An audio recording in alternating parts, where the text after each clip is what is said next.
What's up, fam, and welcome back again to Recap Kickback. It's me, your host, Chappell, and this is a podcast where we talk about Black media, Black art, and all kinds of other art, too. We just like to really take the time to highlight the Black stuff that means a lot to me and to my listeners and to all of my amazing guests. And this week was a great example of what our amazing guests bring to Recap Kickback. We're bringing back Being CamilleAF to talk about her favorite movie and one of her favorite topics, the purple one himself. No, not Bryce Isaiah this time. We're talking about Prince on the anniversary of Purple Rain, the movie. So, Camille, welcome back.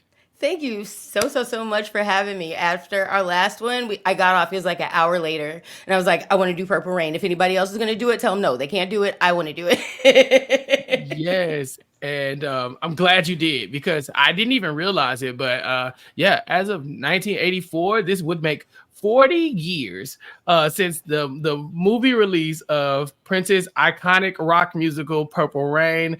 And there's so much to talk about when it comes to Prince, yes, when it comes to this movie, when it comes to that soundtrack. And that seems like you're the perfect person for this. So I'm so happy that you agreed to be here today.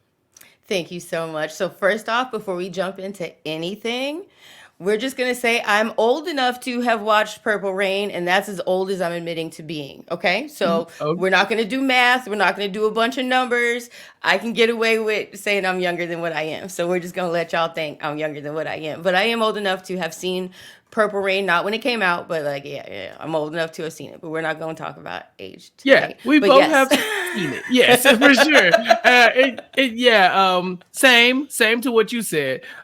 Thank you, everybody, for being here. Thank you all for constantly supporting Recap Kickback and for coming for all of the content that we've had so much. It's been so much fun. As you know, we have House of the Dragon coverage every week with Mari and myself. Last week, we were able to bring, Maester Mari and her book club. If you're keeping up with House of Dragon and you haven't heard our coverage, check it out. We drop directly after every episode of House of Dragon. On that Monday, we have a podcast for you. And so keep up with that, but then also keep up with the other Recap Kickback content. We talked about Black Barbie recently. That was a fun documentary. We also have had plenty of other guests and coverage on as well. So if you are listening to this, make sure you subscribe to Recap Kickback, leave a comment. If you're watching on YouTube, youtube.com/@RecapKickback, make sure you go in and like this video and let us all know that you're supporting the content because we get a lot of good feedback from amazing guests, but we need more. We need more to keep this thing popping, keep it going. Last week we had the Was It Good Though podcast on as well to talk about Supercell, the #2 movie. I haven't watched it yet. Is it good? Oh yeah, Supercell is dope. It's the #2 show on Netflix, and what I've been seeing is it's taking off in popularity. And so if you want a little recap of the premiere, if you're thinking about maybe watching Supercell and you're on the fence, check out that podcast. Jazz and Jason from Was It Good Though were amazing as usual. And so it was fun to have them back on. And then make sure you check out the Was It Good Though podcast to keep up for more from them.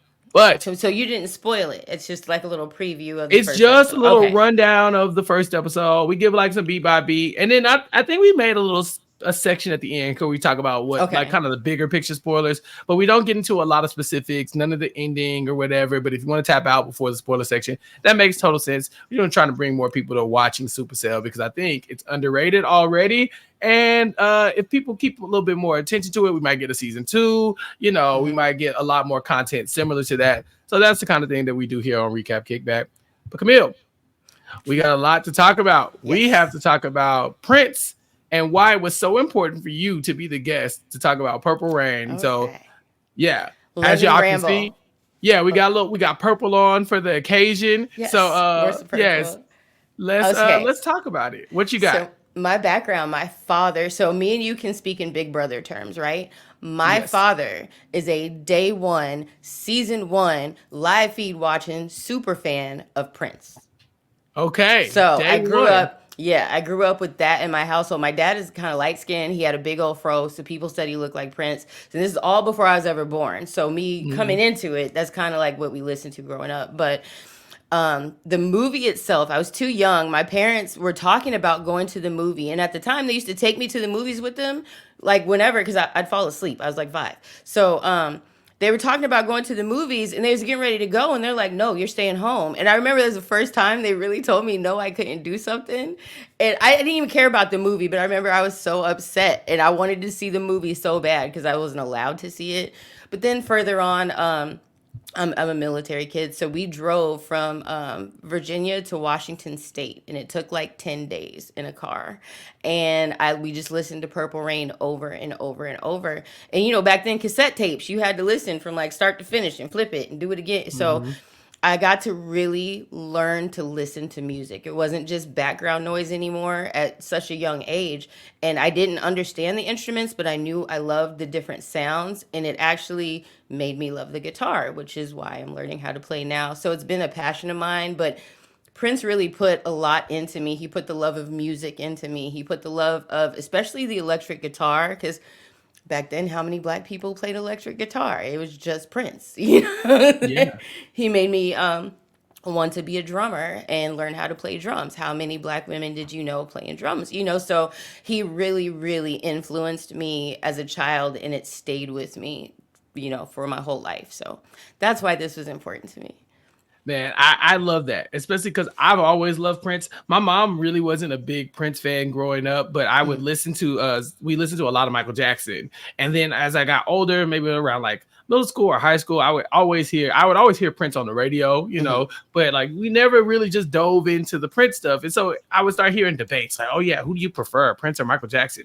And I would always think, okay, well, let me see what else Prince has to offer. And Mhm. man, I was always so impressed with everything about Prince. Prince is my favorite guitarist of all time. Mhm. I have a list, but he is number one. I have a And list too. yeah, he is number one. And I just cannot say how much that his talent and his musicality, it just spoke to me from like the Yeah. very first time I heard it. And so I love talking about Prince. I think it's part of the reason why I love Purple so much as well, because I have like this connection to Prince. And I remember being very sad when Prince passed away Yes. that I wasn't able to go see him on tour because I believe Me he was too. touring around that time. And I was like, oh yeah, if I have a chance, I have to go see Prince. And unfortunately, I wasn't able to. But there's movies like Purple Rain that really Mhm. make you feel like you're connected to Prince in a way, Yeah. or that you got to experience some of this because there are scenes in Purple Rain that kind of feel like full length Prince concerts, Yes. and I love the movie for that reason, if nothing else.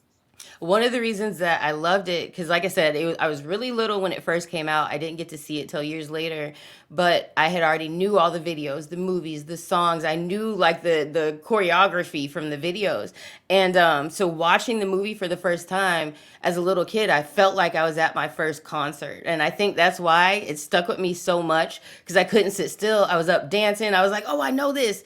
So I really like it. It did a lot for me, like as far as like I said, just enjoying music and understanding like what music can bring to you and what the energy it can give off.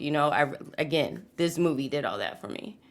Yeah, and we've seen other like biopics and Hmm. movies about black artists, about musicians all across the board, where you go in and you watch the story of them from like when they're starting off, when they're forming the groups. And my first ones that come to mind are kind of like the Michael Jackson Hmm. American Dream story, or even like the Temptations. Hmm. Several ones. Little Richard has one, but this is different because this isn't exactly autobiographical. I dear God, I hope so. I hope it's not because It is a there's little some bit. It is a little it's bit. it's a little, but there's a lot of embellishment. This is very much more of, you could tell Prince sat down and wanted to tell a story that Yes. maybe had some Prince's influences in it, but maybe not so nose nail on the head, I guess, when it comes to some of his upbringing. Because if this is true to Prince's story, Prince a wild boy. Prince is Yeah. wild.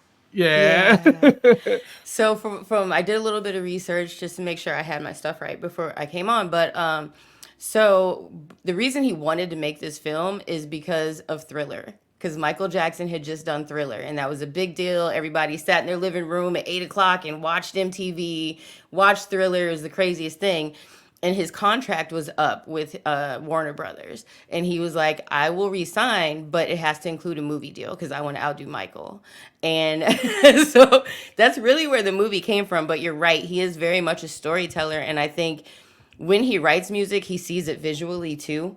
and also a lot of his pre-Purple Rain music, he talked a lot about being misunderstood, because of course Prince was like this thing nobody had ever seen before, dressing in ways nobody had seen, and he felt misunderstood. And I think this was his way of kind of showing himself but controlling the narrative, if you will. He got to still be the hero of his own narrative, because this is really a corny story itself. But What? I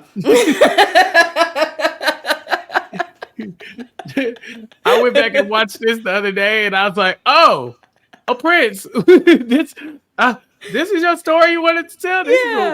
Corny is a good word."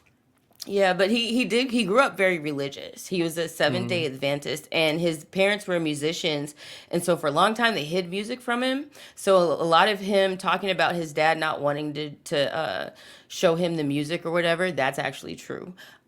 His dad telling him not to get married, that's actually true. He did live in a basement, but it was a friend's basement. His parents kicked him out when he was like 12 or something like that, and he had to go live somewhere else. But the song When Doves Cry, I'm sorry, I'm giving all my little facts, but When Doves Cry, he actually did have to call his dad. His dad kicked him out of the house. He's out in the cold, and he's like, "Dad, please let me go home." And his dad wouldn't let him come home. So that, how can you leave me standing out in the cold?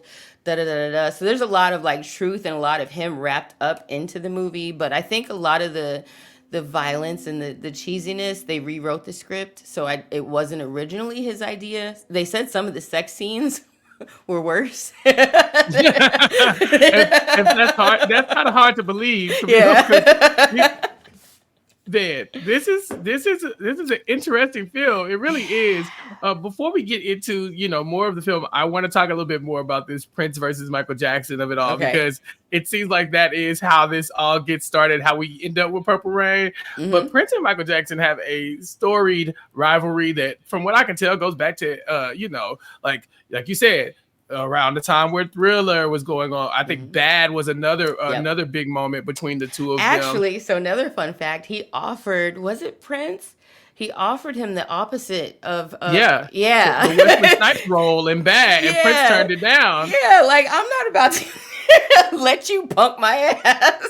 Right. But Michael says, "Your butt is mine," and Prince was like, "No, it's not." And from there, I mean, there's just so many other accounts of just Prince and Michael Jackson back and forth. I've heard the stories of Prince calling Michael Camille to his face, like, which is weird, huh? Like, have you ever heard that story? No, tell me that story. Yeah, I think they said that. I think it was Quincy Jones. I found an article where Quincy Jones was talking about how, like, they invited Prince over to Michael's house at Havenhurst, and he came in and he had an oversized coat on. And he had a big white box labeled Camille, and he called Michael Camille. And then he said the box had all kinds of stuff, some cufflinks with Tootsie Rolls in them. And Michael was scared to death. He thought there was some voodoo in there, and he wanted to take it because Quincy Jones thought that Michael was going to throw it away. So he wanted to take the box from him. He also said that Prince tried to run Michael Jackson over with his limousine. He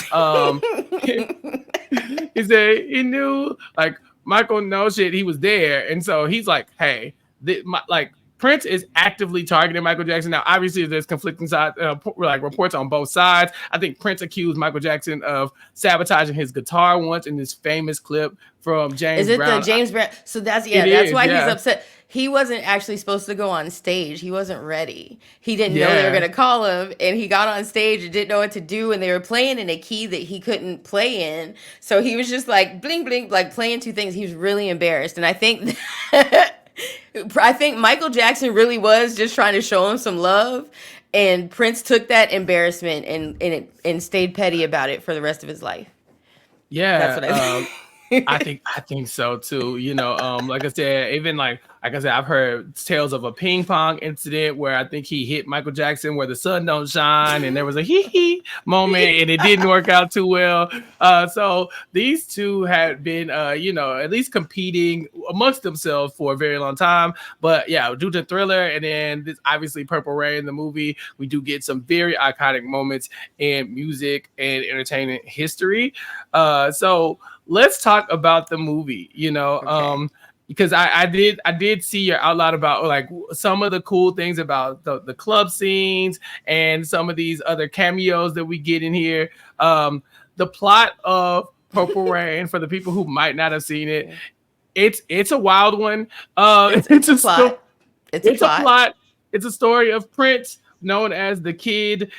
He is a musician who seems to be kind of on the bubble. You know, like he has some hits. People like appreciate his music, but it's very much his music. He wants to do it his way. He's not necessarily giving it to what other people want, including his band members who are begging him, "Let us do other music. Let us do other stuff." It seems like people like he's still jamming, like he's still doing the Prince hits that we know and love, but it's just not really hidden in the movie like you would think it would. The people in the club are like, "All right, Prince, you got to change it up, kid. You got to do things differently." And in the meantime, he's having this very interesting love story with who we know as Appolonia. Yeah. And so they make their way through the film. There's some will they, won't they? A lot of what should be red flags that say Appolonia, run away, run far away. Very far. But somehow the two of them overcome the odds and end up having somewhat of a relationship while the Kid ultimately decides, hey, maybe I should listen to other people and try other music, giving us our big show-stopping moment with the performance of Purple Rain at the very end. Yeah, and then throughout that, we of course explore a lot of Prince's other demons and the story of the Kid and his personal life as well. And so that's pretty much Purple Rain, but there's so much to unpack with all of that, Camille. Yes. We start the movie with Appolonia running from a cab, and it's so funny. So she's a young 19-year-old beautiful starlet. She's looking for her shot, and she goes to this club and she bumps into a waitress and she's like, "Hey, I need a job." And the waitress is like, "Cool, I'll take your information." And then the movie starts. Like pretty much. There was no application, there were no references. I think she wrote it down on like a napkin, like, here's a notepad, we'll call you. And when the movie opens with basically a full ass 7-minute performance of Let's Go Crazy. Did you in the real time, did you realize how much of this movie is just music and actually not plot at all? Probably not in real time. No. Yeah. Probably not in real time. Yeah. But watching it this time back, how tired I was. You're like, I love these songs, but damn, when is the movie going to start? There's a lot of just like, hey, let's stop down, because this is, like you called it, a rock opera. And I think that's probably the best way that I could describe it, because like if it was a musical, I think musicals more feel like they like the storyline and the music kind of like bust in the song. Yeah. Right, exactly. They break in the song, the people kind of break their character to be in the song, the background is dancing along with you. But this is really like anytime we can get a chance to get Prince on stage to let him perform his hits, he's gonna do the hits. And so it is Let's Go Crazy that we start the film off with, right? Yes. And so Appolonia gets her job application. She doesn't have a phone, and so I'm not really quite sure how they were able to contact her. Wasn't necessary. She didn't end up getting the job anyway. No, not at all. But she met Prince. She did. And I think he was doing his solo, and she was like, fell in love. Yeah. But what did she fall in love with? Because Prince is like, is it the music or is it the mystery? Because I think for me, a lot of their love story throughout this film is just him kind of like being either off-putting or rude to her a little bit, and then just being like, "All right, girl, come on, you got it, let's go." And she'd be like, "All right, daddy." Like she doesn't put up no fight. She don't actually make any type of emotional connection. It's all just stares and mystery and purple. I think it's pretty. So taken to context, he's 5'2", right? In real life, he's my height, and but he's up there. I don't know. It's something about playing the guitar. I don't know. I think so. And again, especially the electric guitar, because you can, and it's powerful. I think that's what it is. It does it for me. So look, if you've never seen Prince play the guitar, stop what you're doing right now and go watch this movie. Yes, because Prince, he plays the guitar like no one else. I think he makes it look like you called it sexy, but I think sexual is definitely a good example of, or a good word of what he does, because the guitar, it becomes a penis at some point. Does. You know what I'm saying? And then sometimes it's a mouth, and sometimes it's other things. It's, the guitar is doing a whole lot. Yeah. And whatever it is, Appolonia, she has good sense, I'm sure. but the guitar is just superseding all of that. You know, like it's like the good sense is just out of the way the moment Prince starts to play that guitar. Yes, she's done for. She's done for. But he refuses to talk to her. He just looks at her and then disappears. Because that's enough. Yeah. And he's like Batman. You know, there's moments where she sees him and then she blinks and then he's gone. I'm like, all right, look. I can see the appeal. You know, like it's because it feels like very Batman. It's like you shouldn't follow this man into the dark corner. Yeah, no. But if you did it, I don't think anybody gonna really hold it against you. Like you can never tell the story. You know, you can't tell your friends. Yeah, there was this little short dude on the stage playing the guitar, and then he kind of winked at me and then disappeared. And so I figured, why don't I just invite him to my home? You know, I really don't think that's something you can share. But it's one of those also like you look back and kind of like it's an experience, you know? Yeah, and again, she was 19. So she might have not had that comment, you know. Yeah, but we need everybody to be a lot safer. Don't do like if someone does you like this, don't do that. Don't do that. None of this is okay. Also not okay. Morris Day. What is your experience with Morris Day and the time? So again, Prince household, and he was part of Prince's crew. So I grew up listening to Morris Day. Like when I'm watching the movie, I can see my dad doing the little. Yeah, I can see my dad doing it. So yeah, listen to a lot of Morris Day too. There wasn't as many songs as Prince, obviously, but they definitely grew up. But in the movie, they are rivals. They are part of a regular rotation in this club, and they both are like wanting to be the star of the club, and so they kind of don't like each other. They're constantly going back and forth musically, kind of. Kind of like it's almost I don't know. So Morris Day to me is a very interesting villain because you get a good hate in the Morris Day very early on in this movie. You know, like I always thought Morris Day's music was good, but if you take at face value what Purple Rain does to the appearance of Morris Day, I'm like, all right, we can't trust this man. He needs to get rid of the kid. He doesn't like him. He's kind of like acknowledging that, okay, he's there, but Morris Day is very like self-serving, right? Yes. He wants to bring up a girl group.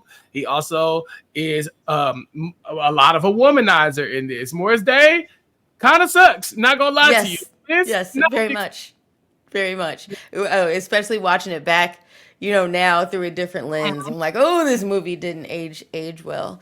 But it was funny back then. But there's a scene in particular that stuck out to me. There's a moment where him and his sidekick Jerome are walking down the street, and this girl confronts Morris, and Jerome picks her up and literally throws this woman in the trash. And I'm like, I didn't like it. It's very pimp coded, you know, like it's like, oh, this I can't be bothered with this woman. Yeah, and she obviously has had some type of sexual relationship with Morris Day, but he's kind of like, get her away from me, you know. And so Jerome, his hired muscle, is like, okay, got you, boss. And so he just like kind of picks her up, tosses her in a dumpster, and then they run off. And you know, throughout, Morris Day is going to have eyes for Appolonia, but eyes for a lot of other women. He's like, I want perfection. I need these asses wiggling and jiggling in the seat. Yeah, and so. He's putting together the group with the two girls, but he wants Appolonia, the new girl in town. But she has got eyes for Prince, so he's got to try to get her away from him. Yeah. And it starts a whole jealous penis measuring contest through the rest of the movie. Yeah. Definitely a pissing contest for sure. And you said they were beefing in real life. Do you know? So I was trying to. I read a story and I didn't go back to it, but apparently they actually got into a fist fight during the scene when near the end of the movie before he plays Purple Rain, when they're kind of scuffling or whatever. Apparently they really got into it, but reading more into it, and I was watching an interview, they were like brothers, and they just would either hate each other or love each other. And as we know, that Prince is really petty and likes to fuck with people, and Morris doesn't like that. So I think that's where their beef was, but they would go back and forth a lot. Yeah, one of my favorite things about Morris Day in this movie is that he's so much of a pimp type that he wants Appolonia, but he's not going to actively ask Appolonia to be a part of his group or anything like that, because he said, listen, I need her, but she needs to come to me because I'm the star, and she needs to realize that. I'm the only star in this town. Yeah. So Throughout, we'll see the kid. I guess the word I can use is negging Appolonia, because their love story is very odd. I remember the scene where she's wearing an anklet, and Yes. Prince says, "Yeah, give me that. Let me have that anklet off your foot, and so off your boot." And she takes it off, and he takes it and just walks off. I mean, he completely just robs her of her jewelry, and she allows him because she's so kind of like, that was odd, but okay, I'll have some more. And the whole time I'm like, get out of here. This is not safe. You're gonna end up dead. Yes. And then I've always wondered, because she gets it off so easy.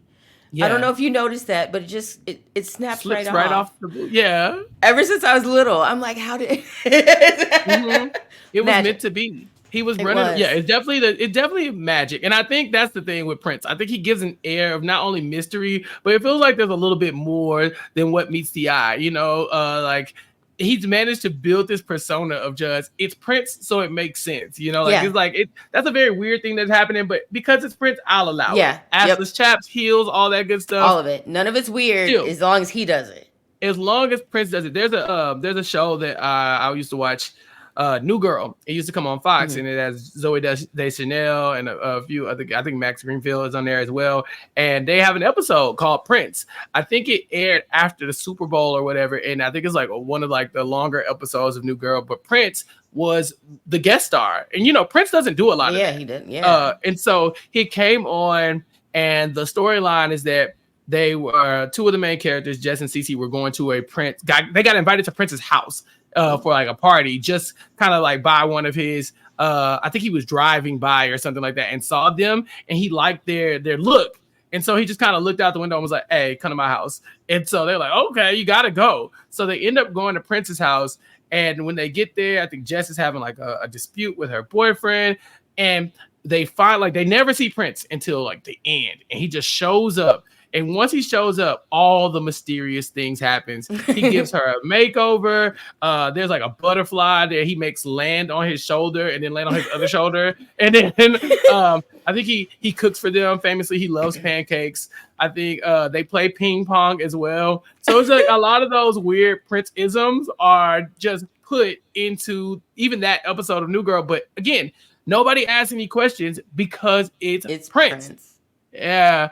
So I would love to say I have that same energy, but Prince, I'm watching Purple Rain and I have a lot of questions. I actually have a lot of questions for Prince. You brought up When Doves Cry and his background, his family.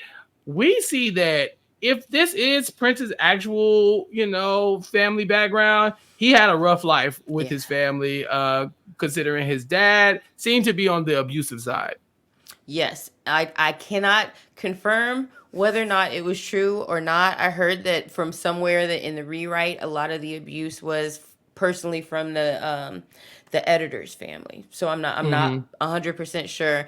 But yes, Prince comes home from the club, and his parents are fighting, and they are physically abusive towards each other. He tries to break them apart, and his dad ends up hitting him. And so you learn right away he comes from a very abusive household. And that's probably where, it's showing his pain and his, the struggling musician trope that they love.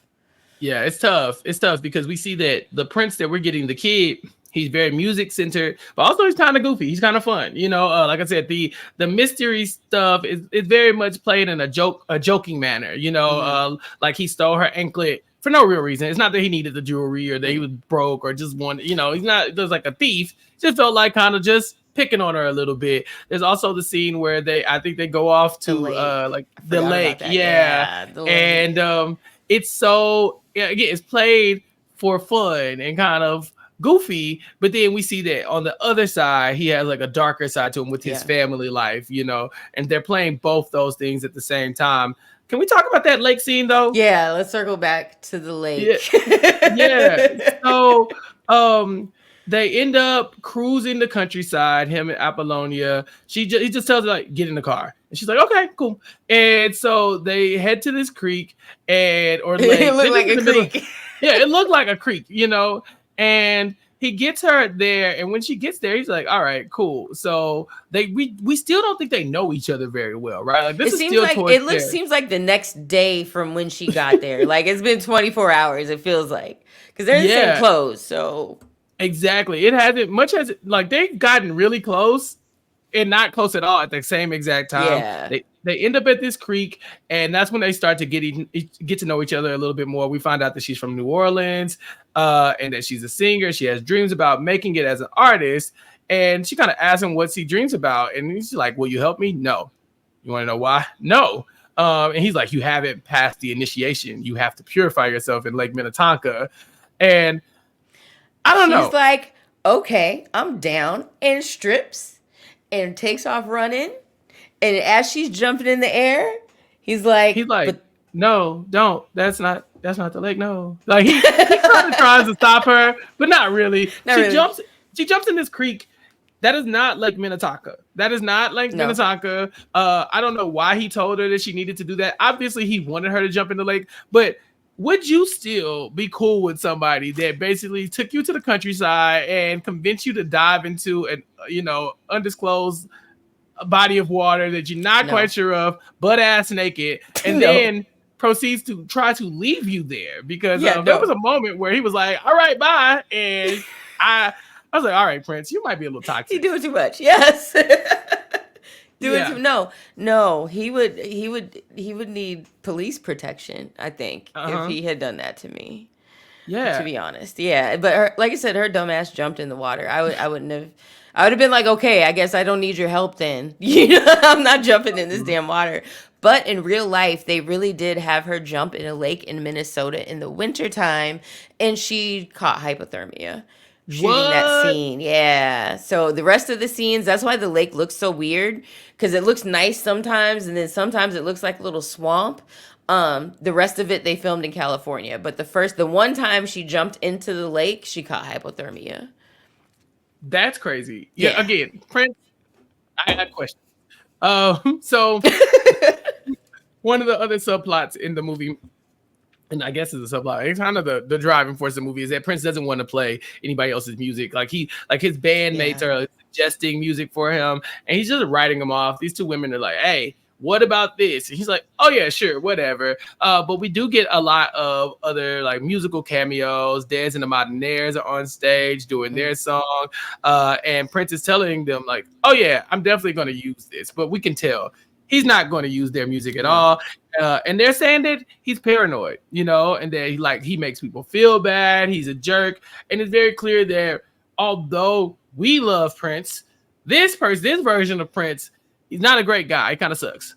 Yes, he does not, which is weird. And that's why I said it's weird about the plot of the movie. This is the part where you're kind of like, I wish they would have spent 2-3 more minutes, some more lines to kind of explain why he doesn't want to use their music, because music is collaborative as it is anyway. And if you're playing in a band and everybody's playing different instruments, people are going to bring different ideas to the table. So it's super weird just as a plot point that he doesn't want to use their music, because why not? But that's what the movie is. But yeah, so he doesn't want to use their music, and it could be from his father, maybe, because we learn later that his father didn't want to share his music with his dad. So maybe he learned it from his dad. Not sure. They weren't really dealing with copyright back then. You know what I'm saying? Yeah. Was it I don't know. They didn't do a good job explaining why he did not want to, but he desperately did not want to play their music. Right. He also has a little it's not a magic 8-ball. It's a toy monkey that he just kind of like, hey, do I need to listen to this music? And toy monkey's like, no, you're good. I was like, Prince, I don't know. I don't know what we're doing here. Hopefully that's not there's no truth in that. I hope. So wait, hold on real fast. So off topic. Is that where you got the Puya and Amon voice from? Because you watched like Puya. Honestly, maybe. Now that you're saying it, you're just like, I'm Amon. I might have accepted that into myself. I think that's where you got it from. Look at Prince influencing you from beyond the grave. God, honestly, it's probably not the first time. He actually sits down and he listens to the music eventually. He pops in the cassette, let me see what they want. And he does look like he's intrigued by it. But like you said, the movie doesn't really talk about why he just won't give this other Yeah. sound a chance. It sounds good to him, but he's not able to open himself up to other people's music. Him and Morris Day are very similar in that way. Mm-hmm. Morris Day throughout is saying like he's the star, he needs to be front row and Mm-hmm. center, and in a way, Prince is doing that too. True, but Prince doesn't have a Jerome to pull out a mirror anytime he needs one. So Yeah, Jerome Morris Day is a character in this. I like yes. when he goes to Appolonia and he's trying to impress her at the club, and he's like, "Oh baby, whatever you need, I'll pay for it, no worries." And so the waitress comes and takes the order. He's like, "Yeah, baby, keep the change." And then he looks over to Jerome like, "Hey, go get my change." He's talking about I got a brass waterbed and an Okay. Italian cook. No, bro, you live like above a grocery store or something. Yes. But fake it Also, till you make it. I guess. I guess but he was the king of waterbeds, that shit. Yeah, yeah, it was the '80s, but a brass right. waterbed though. How Yeah, does and that then work? also, where do waterbeds still exist? Could I buy a I hope waterbed not. today? I hope not. I feel like they had like a very small window of relevance, and now do the new kids, do they even know about waterbeds? Like if you I showed don't think so. one of I these don't think 90s so. 2000 baby or like a 2000s baby, like, hey, you were born in '07. There's a thing called waterbeds. What do you think? They look like they're awful for your back. I've been in a waterbed, but I was a Yep. kid, and I thought it was the most fun thing of all time. But I couldn't Yeah. imagine actually I didn't sleeping in one. actually sleep like on a regular basis in the waterbed. I played around in it. Yeah. No, I hope not. But I would love if they invented and this is the stoner in me talking, but Mm. instead of a hammock where you have to like swing yourself like an adult baby swing, but as a bed. Like it'll just rock you to sleep. Yeah, but as a bed that just kind of does this. So you just, I want one Yeah. so bad. Don't steal my idea if anybody Yeah, can no. make that. If you're But I listening want, to this and you still have an idea, how dare you? You know what I'm yeah. saying? Give me some royalties or whatever. But yeah, every time I lay down, I want an adult baby swing bed.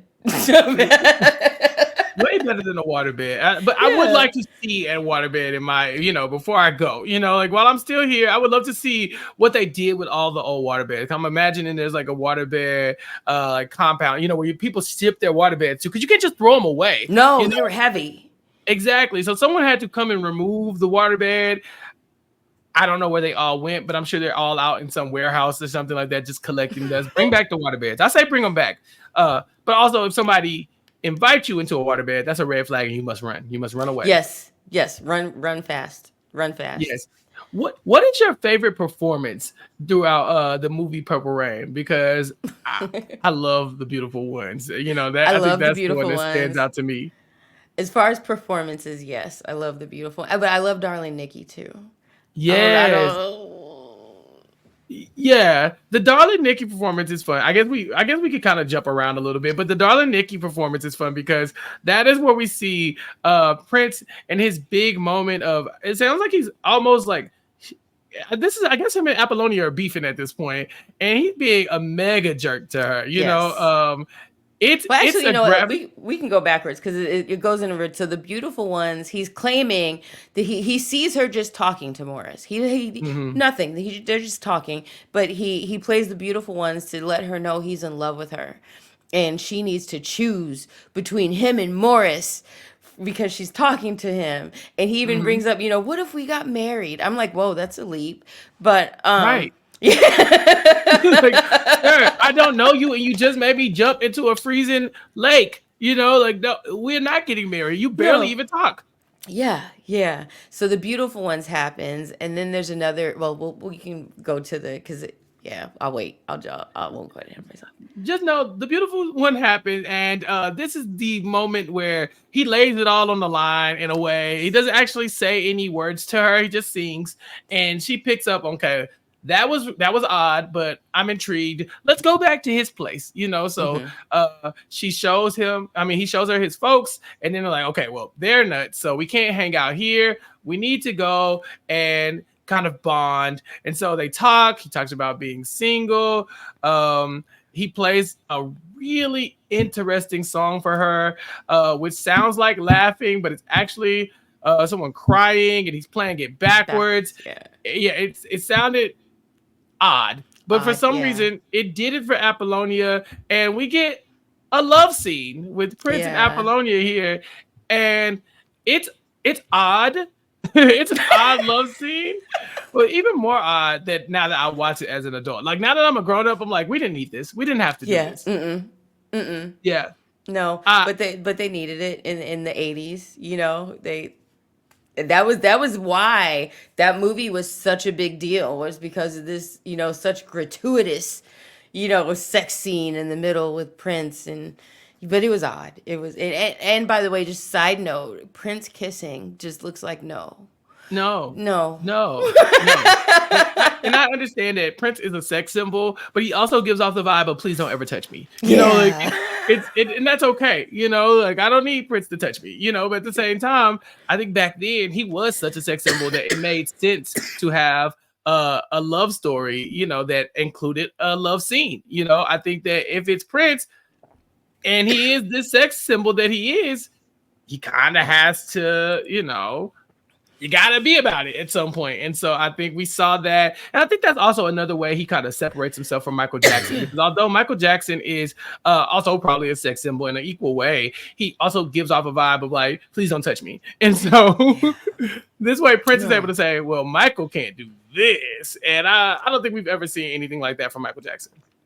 I think that that was just part of Prince's persona, was just to be very sexual, because he was always like naked and ass out and very sensual, and people always called him gay. So I think he always overcompensated with women. I'm sorry, my throat. Overcompensated with women, and the visuals of being super duper like sexy, on top of the fact that he was androgynous. He was exploring, I think. Yeah, and it's stunting a little bit, because we know that no matter how androgynous he was, women have never been repulsed by Prince. No. I think that he universally, women are like, no, whatever that is, it's cool. I'll It's go cool. with it. Yep, I'll deal with it. Yeah, he'll deal with it. And We can trade shoes. Exactly, and it worked for Prince, right? It doesn't work for everybody, but it works for Prince. So we see later on that Appolonia, after this, she's supposed to be loyal to Prince. I'm assuming they're in some type of relationship. Yes. It seems. So Yeah. Morris approaches her about the band again, because he really wants her. Finally, she didn't come to him, so he finally, goes to her, and she's thinking about it. She's like, oh, I really this is a band, this is an option. So she takes that boot bracelet and she pawns it.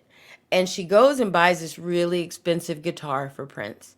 And she surprises him with it. And this is her like softening the blow to tell him that she wants to join Morris's band. First of all, this guitar, girl, you've known him for 2 days. Ma'am. Like it's been 2 days. And y'all hooked up one time. Hypothermia. Right. Like, Yeah, lady, and yeah. the witchcraft this man is doing to this lady, because why did you go spend all this money? Why did you pawn something that you love for this man? And then on top of all that, when you tell him that you're going to join Morris's crew, Prince slapped the hell out of her. I mean, he slapped the taste out of her mouth. And again, I gasped, because I was like, when I was little, I do not remember him hitting her. Oh, he got her good. Yeah. And I said, okay, Appolonia, run.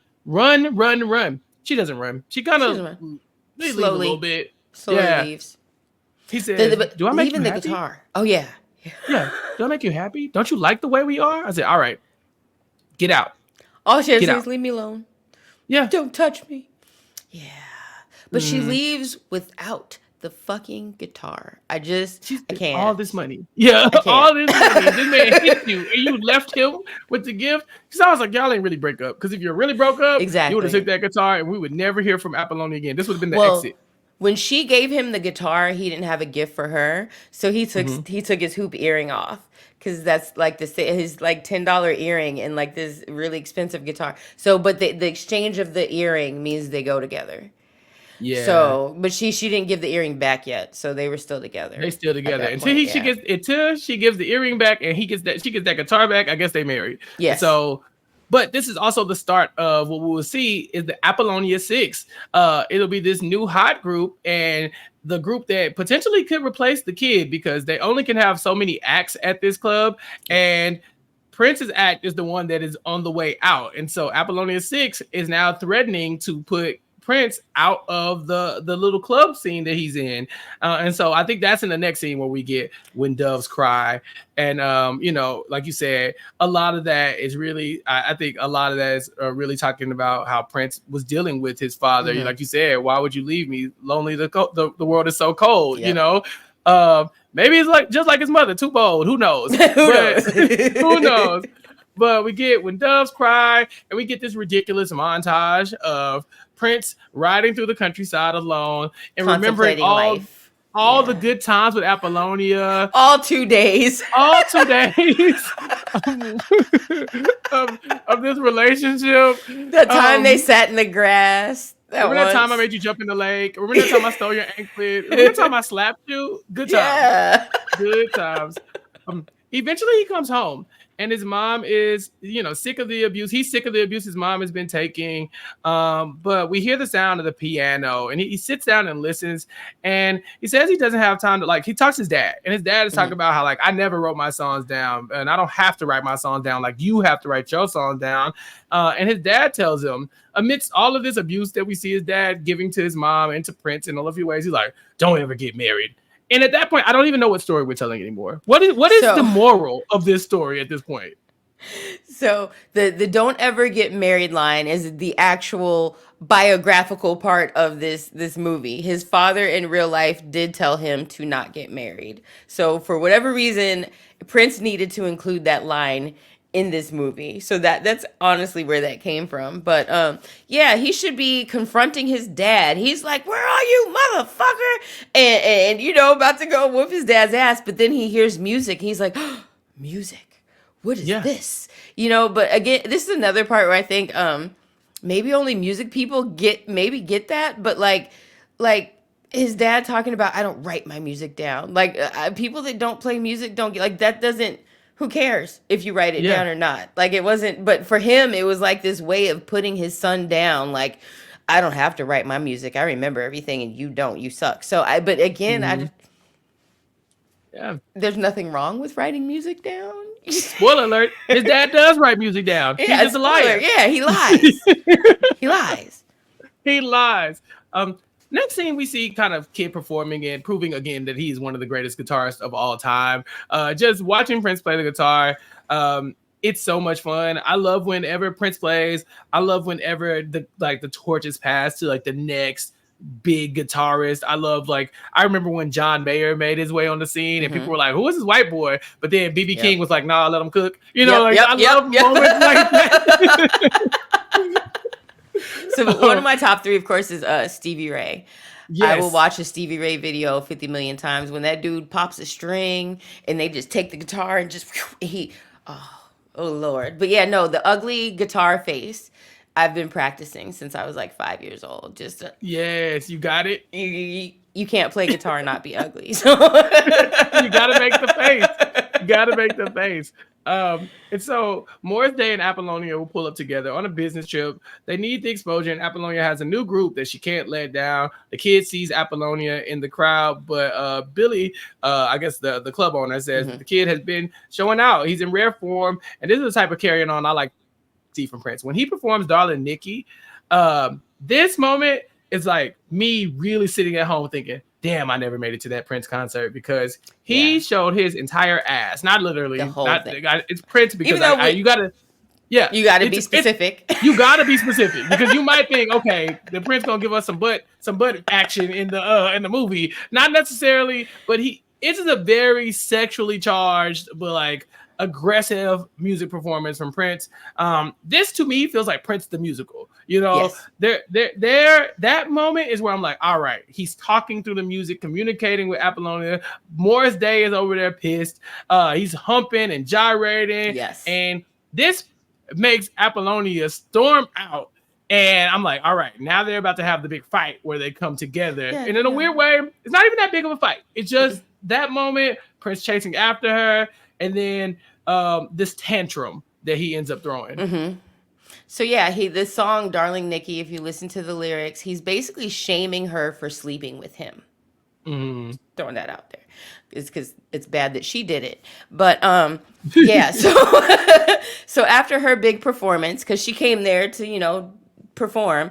So she does her big performance, and her and Morris have been drinking, and it looks like Morris is trying to take her home. And Prince comes out like Batman on his motorcycle and is like, get on. And they go, and they need to talk. She's drinking. He smacks her alcohol bottle. She smacks him. He hits her, and then she takes the earring finally, and throws it on the ground like, we don't go together anymore. So that finally did it, was that night. He also tried to run Morris Day over with his motorcycle. I think he actually did run him over with his motorcycle. He hit him. Which again, if you're paying attention, and they say he tried to run over Michael Jackson with his limousine, I believe it. I have to believe it. I believe it. I believe it.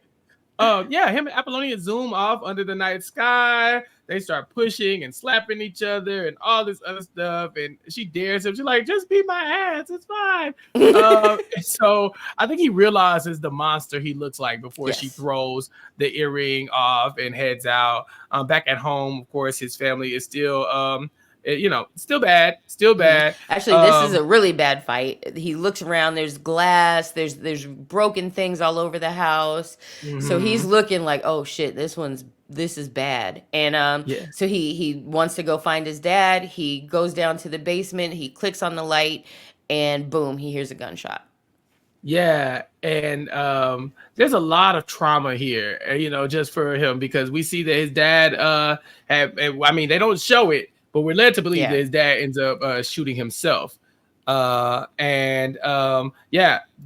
throws the kid into another fit. He goes into breaking the room apart. He's tearing everything apart. He's showing frustration at what his life is. And he only stops when he finds the sheet music, because in his dad's stuff, for a man who doesn't write down his music, there's a lot of sheet music here with your name on it. Like, you literally signed this.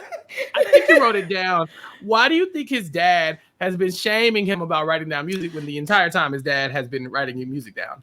Again, I think that this element of the movie was something that was personal to Prince. It wasn't intended to make sense to the rest of us. But because like I said, in real life, for a long time, his dad would not teach him how to play. And so I think that was just him airing out that frustration. So I think it made sense to Prince, is what I think that part was about. Billy, the club owner, even had come to the kid at some point and said, hey, your stuff is not moving. You're just like your daddy. You're just like your daddy. And so I think his dad had a failed music career to some extent, and probably wants to keep those things hidden. It's like, if you feel like your stuff really wasn't popping, then your kids start asking about it. You're like, I don't really want to show you. I don't want you to know about it too much. Just know I was good. But you ain't actually got to see, the content here. So Prince will wake up later on in a pile of sheet music on the floor. He's like music drunk, So we don't actually see him drink anything, but we do see that he wakes up kind of the next day in a daze, because he's going through so much.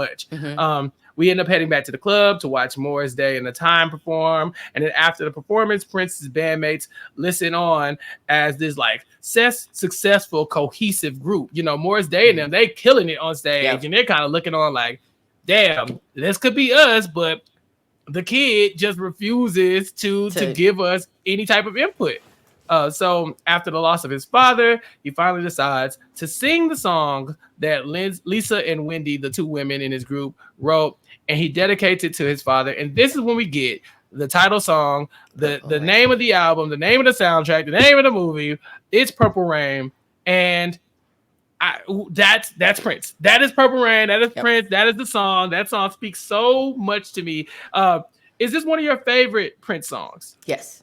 Absolutely. Especially the guitar solo at the end. But just because it's actually such a passionate, like emotive, like when you're watching it in all these years later, it still mesmerizes you watching him play that. You still feel the emotion of, even though you're like, it's a movie but you still feel everything he wanted you to feel playing that song. It's one of my favorite parts of the movie. Is this your favorite Prince song of all time? No. Ooh, I need to know what the answer is. What you got? It changes. One of my favorite performances is his Prince, or his performance at Coachella, the Creep Mm-hmm. performance. That's one of my favorite guitar solos. If you've never seen this, it's probably one of the best guitar solos ever done in the history of ever. He plays along with Tom Petty, My Guitar Gently Weeps. It's a breathtaking performance. And then Say My Name is one of my favorite Prince songs too. But it just depends on what mood I'm in on the No, day. Yeah. I totally agree. Because sometimes I'll say, "Oh, I love Purple Rain," but honestly, I feel like that's too easy of an answer for me because I love Purple Rain because it's this massive hit and everybody knows it, and it reminds me of the movie and stuff like that. But when I'm listening to Prince, um, I love like sometimes I like going to like a deep cut, like "How Come You Don't Call Me Anymore." Mm-hmm. Like, I love that Oh, song. That song yes. just, and when I hear it, I'm Yes. like, all right, we chilling, we're in a Prince vibe. But Purple Rain is probably in like my top 5 or 10 songs. I already mentioned that I do love Let's Go Crazy and When Doves Cry. But that one, yeah, How Come You Don't Call Me Anymore is always gonna get reaction from me when I hear that first like no. I'm like, okay, we're here. So Yeah. ending the When it could movie, that Say My Name. That's that one for me. The other ones are yes, guitar songs. This one, Say My Name, is that one where I'm like, ooh. it's a song. Yeah, it's a song. You're like, ooh, okay, Prince. But he has to end the movie with Purple Rain. It is the title track. It is the name of the like one of his biggest hits of all time. We will see Prince later on perform Purple Rain at the Super Bowl. It started Yes. to rain. Minnesota was purple. It was Yes. amazing. And I can't talk enough about how I love Prince's musicality, but also his performance level. You know, Yes. like he's standing on the stage in one spot essentially during Purple Rain, and he's singing, and it's just like you just are mesmerized. You know, Yes. it's like Yes. I can't look away. And so this is a show-stopping performance. He's got his tambourine. He takes a bow. The crowd is like in all of it. And then yeah, another good Prince hint. I Will Die for You. Yes. Ah, Yes. I'm not man. your lover. I'm not your man. Yes. Listen, another banger. And so this is it. You know, his dad is it doesn't look like his dad is dead. So he lives. Originally, he was supposed to die in the film, but they wanted a happy ending. So he lives. Yeah. This movie forces a happy ending out of nothing. I mean, we Yeah. have nothing. There's nothing about this movie that says there will be a happy ending, you know. But somehow, Somehow. through the power of music, not only is his dad surviving an attempt on his own life, but performing Apollonia "I is Would Die back. for You." Appolonia is back. They're back together, which is She's wildly like, toxic. give me the earring back. Yeah, We I need to need go it. I'm together sorry. again. Yeah, it's my fault. I'm sorry, Prince. I didn't mean to get hit by your hand like that. You know what I'm saying? Let me apologize to your hand for my face Oh getting no, in the I'm so way. sorry. Sorry about I'm that. so You sorry. could have maybe not been able to play guitar because my face hit your hand. So I'm And so sorry for that. how dare I? You know, Yeah. in my notes, all I have is like final scene. Prince, how dare you? Because what is this? So Prince rigs up something to squirt out the end of his guitar. Mhm. Let's see if I have a little.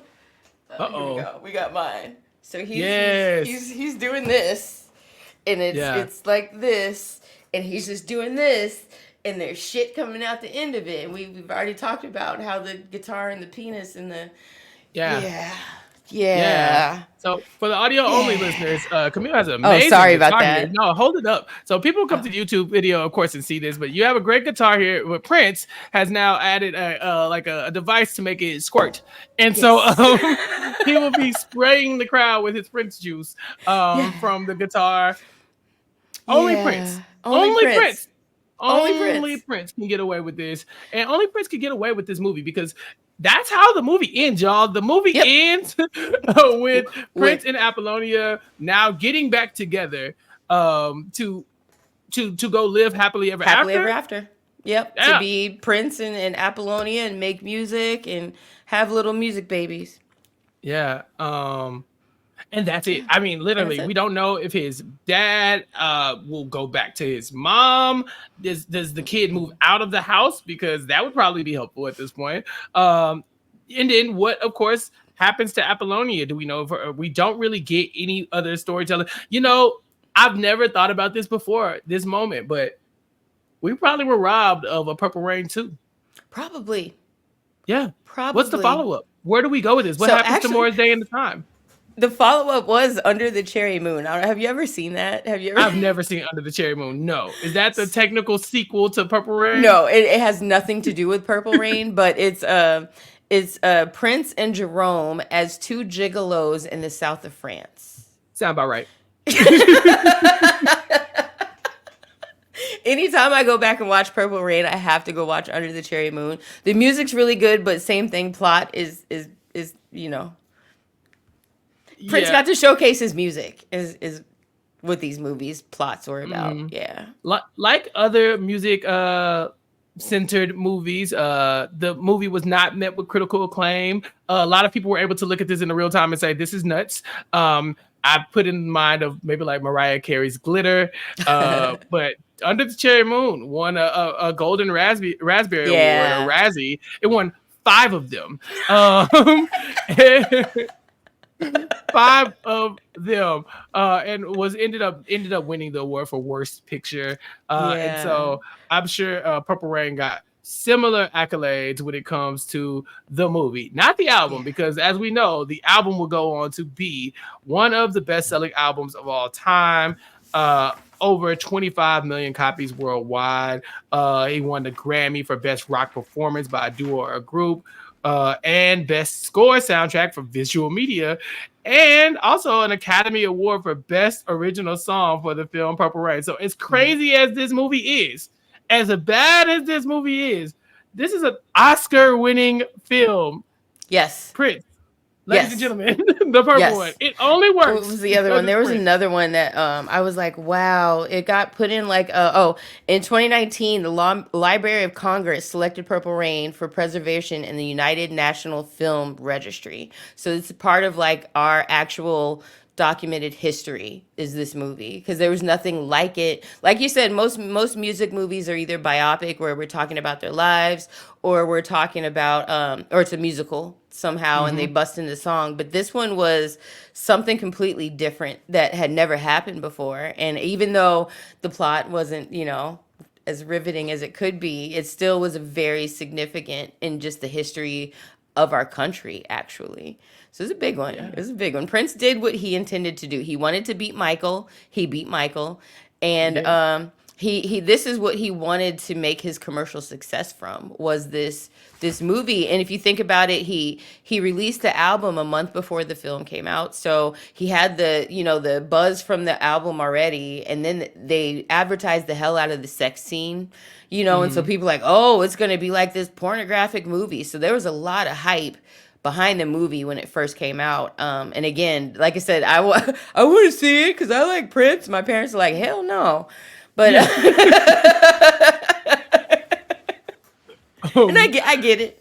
I'm glad I didn't have to sit with my parents and watch it. But, that would have been very awkward. Very awkward. The movie had a starting budget of $7 million, and it ended up earning 70 million worldwide, which is outstanding, especially for a movie that has little to no content in it and is also objectively bad. But when I tell you, this is still one of my favorite movies of all time, I am not exaggerating. It is foolish. I've watched it again recently for this assignment, and I'm telling you, I was watching it with grinning ear to ear, but also flinching at how awful some of the moments were and how the movie just ages poorly. But it doesn't have to age well for me to like it. It just reminds me of, kind of like my discovery of Prince when I would listen to Prince's music and I found out there's a movie surrounding this. I can't wait to go watch it. That's what it was for me, was it watching the movie, because I knew all the music. And watching the movie, it was like the ending of Usual Suspects, where your mind is just blown. You're like, oh, this goes together. It makes sense. He's telling a story. I get it. Yeah, and man, like I said, it's a wild story, but also the music just it makes it pop, and that's why it gets the accolades it gets. Mm. Eventually, Prince, as we talked about, will pass away in 2016, and I mean, it left me very sad. I remember where I Mhm. was at. I was at work. I was working at a technical college, and I was having an appointment with a student. And so when I came out of my office, I went to the lobby to get the next student who was in the waiting area. And on the TV, you know how you have like the television in the waiting area, Yep. so people can just watch it. I think CNN was on, and it said Prince died, or Mhm. like, and I said, and I looked at, I saw like kind of like the little lower third, just like kind of like the Mhm. headline, Prince dies, and I turned over to my now late coworker. I turned over to her. I said, Karen, what? Prince died, and I said, the Prince of Wales, who died? And she was looking at me like kind of like blank face, and I said, is anybody gonna answer my question? And this woman from the lobby says, Prince, the musician, and I turned around. I said, I'm leaving. And I went home and I just went, I'm sorry, I need to take a personal day. I went home and then I just watched in horror and Mhm. all the content. And I remember just sitting there watching them play. Of course, they're playing all the greatest hits and the Of course. moments. Purple Rain is on. And I'm sitting there thinking, wow, we really had this artist who was able to really immortalize himself in their art in a way that a lot of artists just Yep. dream about being able to, right? Like to be able to say, I am so much of myself. I'm literally called the artist, formerly known as Mhm. Prince. Sometimes I'm just a symbol. Sometimes I'm Prince. I'm the purple one. He's got so many names, and it all lives in his music, and Yep. even in Purple Rain, the movie. And so it was just a really bad day for me, obviously. But it was another one of those moments where you sit there and you look at his legacy and you get to watch it all Mhm. unfold right here in a movie like Purple Rain. And so, RIP to one of the greatest of Yeah, all time. definitely. He will always be a legend in my eyes, and his music will always just make me feel. And I think Yep. that's one of my things that I appreciate from Prince the most. It's making me feel, and also just his use of instruments. Again, I Hmm. love instruments, and Prince was somebody that did play all of his own instruments. A lot of Yes. times, his band was really collaborative, but he would lay down everything and then have them come play it. And if they wanted to change something up, then he would let them change it or whatever. But Prince was a one man, just musical entity. I don't even, you put an instrument in his hand, he can play it. The day that I found out that he passed, actually, like I said, my dad was a super fan. So I called my dad. It felt like an uncle died. Like, I felt like Yeah. I lost a family member. Like, I had to call my dad, like, oh my God, are you okay? Same thing. Him and Kobe were the only two, like, celebrities that I like felt like we lost a family member. Yeah, and that's tough. It's Yeah. so hard because no one's here forever. But I do think a lot of these musicians and artists, they would love to be immortalized in the same way that Hmm. Prince is in the music. Where when they pass away, it's like we didn't know a lot about Prince anyway. Prince Hmm. was not a very public Yeah, he persona. wasn't. He had really just got on social media. I remember the day Yeah. Prince joined Twitter. I was like, oh my god, Dad, like what are you doing here? Get slow. People Well, would be adding Prince, and I'd be like, stop it, stop talking to him, leave him alone. one of the interesting facts I was looking up, remember Napster? When Napster Mhm. first started, and the whole music industry was starting to crumble, but Prince was the one that was talking about, like, no, we need to use the internet. And so he actually started one of his own streaming companies where you could order his music straight online. So he was one of the first pioneers to do that. And one of the reasons why he went through the name changes is because he was in litigation with his music company because he didn't feel it was right that they owned his music. He's like, how did I create this music, but you own it and I can't do anything with it unless you give me permission to? So that's why he was like, we're a slave to music. And if you hear artists talking right now, they still to this day are fighting, to have their own music, the rights to their own music. He also started a streaming service a week prior to Apple Music ever starting. So he actually was the first streaming service that there ever was. He was, always ahead of his time, always trying different things. I think that's what I really appreciate about Prince is he was just him and didn't Yeah, care. He didn't care what anybody and else didn't care. thought. Yeah. Um, why Purple Rain? Why did he name the song Purple Rain? What is it? What does it mean? So from what I read, he said that if you had blood in the sky and the sky is blue and red and blue make purple, but it's about getting right with yourself before Judgment Day. You know, basically, like if the world's coming to an end, are you going to be with the people that you love? Have you said? Oh, I'm mixing up two different songs. I'm sorry. Purple Rain. Um, but yeah, about like being with the one that you love if your end were to come. I only want to see you laughing in the purple rain. I only want to see if it goes crazy, be with the person that you love, Man, basically. that's deep, and that's Prince. And Yep. honestly, that's Purple Rain. Is there anything else we left out from the movie that you want to highlight before we end? Um, no, I could talk about Prince all night, but Yeah, like, I think you come to the right place here because I definitely could do this every week. Like a weekly Prince content coming your way on Recap Kickback. The Prince Kickback coming soon. Camille, this has been so much fun. Thank you so much for yes. this amazing idea, but also coming on as our Prince expert and really helping me further understand a movie that I've seen, that I know, and that now I even have more appreciation for. Thank you so much for having me. Like I said, I hounded him. I was like, please, please, I have to do this. This is my dream come true. Like I said, it feels like an honor to me because this is somebody that I've admired for so long in my life and been such a big impact in my life. Like it feels like I'm honoring him to be able to do this. I don't think we mentioned it. I did do a reaction, so it's not out yet, but there will be a video. So if you wanted to go ahead and relive Purple Rain and watch along with me, you can check out my video and see me dancing and kind of going crazy to the whole video. Yeah. Yes, and Camille, tell us else, like everybody, what else you're working on, what else you have coming out. Because Let's I see. hear you have some big things going on as you push for your 1,000 subscribers. Because we're Yes. getting close, but we Getting need the Recap close. Kickback support. We need to go and we Yes. need to subscribe to Camille's YouTube comments. I mean, to her YouTube content, so that we can keep the party going, help her get to Yes. that 1,000 subscriber mark. Because she's got some good things coming your way. Yes, especially if you're a stoner. You're definitely gonna want to check out my channel. You'll hear more about it. Again, my channel is Being CamilleAF, but you'll hear more about it in my next video. I haven't gotten it all together yet, but if you are a stoner, you're definitely gonna want to subscribe to my channel. Yes, and we'll be putting more of that information in the show notes Yes. as well. We'll definitely put a link to all of Camille's content so that you guys can check in. But being Camille AF, thank you so much for being here. This has been a Thank you so blast. much. Tell everybody else what else you're working on, what else you have coming your way, or where they can Um, follow you on social media. Do your I plugs now so am people can show you love. So let's see. On Twitter, it's actually jbad_Renee. I should have put that on. I don't know how to change my name to like. We got it. We'll Yeah, figure it yeah, out. whatever. Anyway, yeah. So you can follow me on Twitter, but forewarning, Big Brother starts in 3 days, and my Twitter completely changes. So if you don't talk about Big Brother, don't even worry about following me until Big Brother's By the over. time this drops, they would have already seen your Big Brother content and they Yeah. know who they're following. Yeah, it's gonna get real for both of us soon. Yeah. But other than that, no, I'm covering House of the Dragon. Again, I do reaction videos. So if you just want to, like, it's easy to recap. You know, if you don't want to watch the whole episode, but you just want to have fun with somebody else and see what I reacted to, please feel free to come check me out. I have a lot of fun. I'm going to try to have Chappell over there one of these days. Ooh, yeah, we Yes. gotta make something happen. It'll be Yes. fun. Yes, and That's thank all you I so got. Yeah. much. Thank Yeah, look, you. look, that's all you got for now. Because I know that we're gonna see so much more of you coming soon. And again, come back to Recap Kickback. As far as I'm concerned, you're Anytime. family. You know, you're here now. Anytime. So yeah, you on the Anytime. roster. We're gonna have a lot more coming from you soon, and a lot more Kickback content coming your way, of course. Like I said, House of the Dragon every week with Mari.